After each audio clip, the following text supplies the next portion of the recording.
Greetings and salutations, citizens of YouTube. Now, this video isn't going to be very popular. I know that. But, to thine own self be true. I posted a comment on your video. Somebody made a really good point, at least the way I've seen it. At the first moment, I didn't think it was a very good point. But then I thought about it. And I said, that's a really good point. Why didn't I make a video? Why ain't I making a video?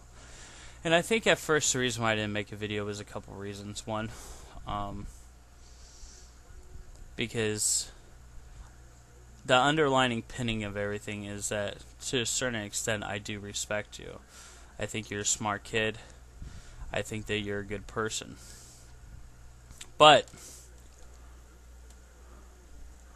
And I think that if we knew each other, if we corresponded through IMs or whatever, we could become friends.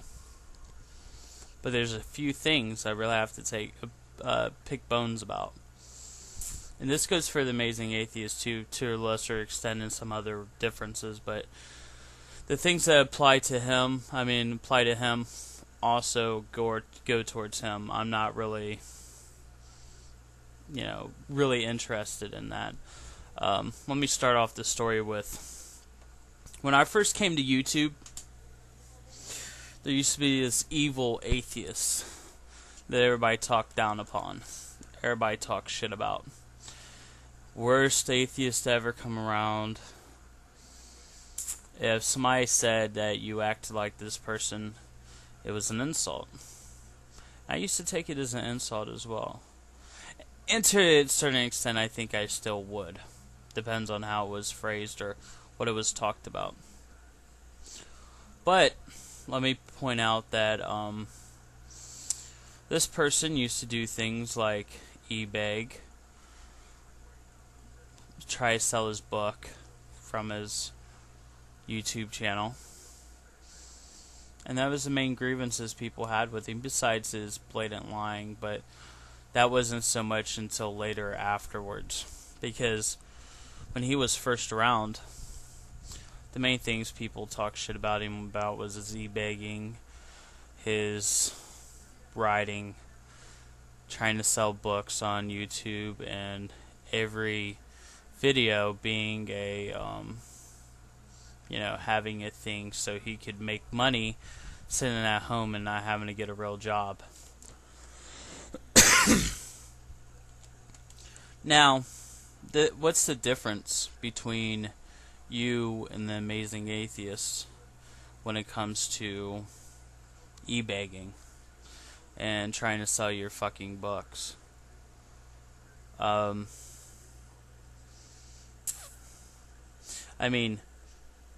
read the Amazing Atheist's book, and it was okay. It wasn't the best book I've ever read or anything like that. But it was okay.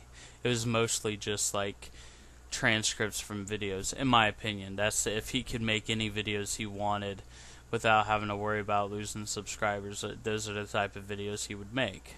That's the way that I took it, and that's the way I looked at it. However, nonetheless, for a week, or over a week, he sold his book. For over a week, you sold your book. I'm not going to buy your book. I'm not amendum. I'm not going to offer my information freely to,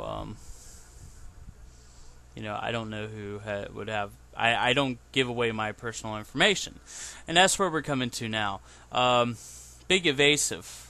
I won the, how I won it, I don't know, because there's 18 contestants, and I thought my art was really shitty. I just made it up after I did it, like the, kind of like my other video where I was mocking you. But he asked me for my address, so I told him that I'd give my prize to someone else. I got 10th place, by the way. I'm not saying I won first place. You won first place. and that doesn't bother me. I was actually, for the most part, I was trying to be counter to the norm when I made my thing, but you jumped right on that bandwagon, didn't you? With your little brand name. There's a before we get to that, I know this is a bit personal, but I think this is something that needs to be said to you. I think somebody needs to say it, because I haven't heard anyone actually say this to you in a video. The Bible is full of shit in the regards that, in my opinion, there's never a Jesus. There's not a God. But there are things in there that can be learned from. I'm not a priest, I'm not a preacher. I can't really quote it quote for quote. But I think it's a gem of knowledge. Or wisdom, I should say, that is really good. And I don't think it's bad to pass on wisdom or something that is put very well. Just like any other book. Because on my bookshelf, the Bible I got from the Mormons, they were nice enough to send me one for free. I haven't decided what I'm going to do with it yet, but it's like right next to my Nostradamus book, because that's how, to me, it matters in the great scheme of things. But let's get on with it. It goes, when I was a child, I spoke as a child, I was spanked as a child, I acted as a child. And when I became a man, I gave up childish things. When I see you, Cody, I see a child. I see a boy. I see a person that has, went against all society, but you're a conformist in the same regard. You're you dye your hair and you're in a rock band and you make art and you draw and you make music and all that shit. And I mean, how fucking how stereotypical is that? And that's fine. I mean, because people point you guys are going to point your fingers at me. What about you? What about you? Well, this is a difference. I haven't brought another life into this world. You have, Cody. You have to be a man. You have to stop dyeing your fucking hair pink. You gotta stop having aspirations of being a fucking artist and making all your money from not having to fucking do anything except for take 1,000 pictures and pick which one is the best.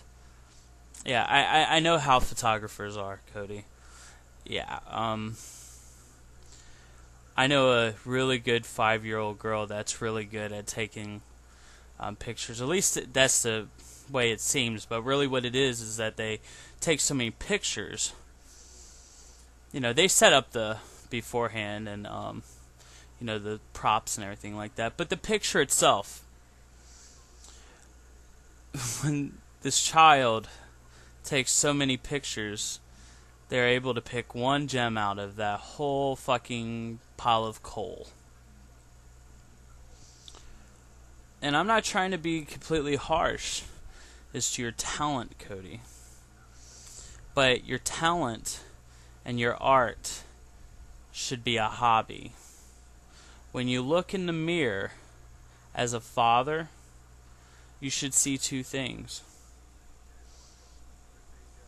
You should see a boy right now, and you should see your pink hair. You look fucking ridiculous.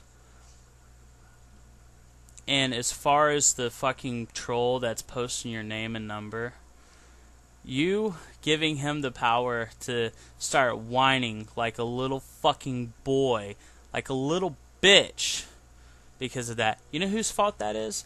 That's yours. That's your pride.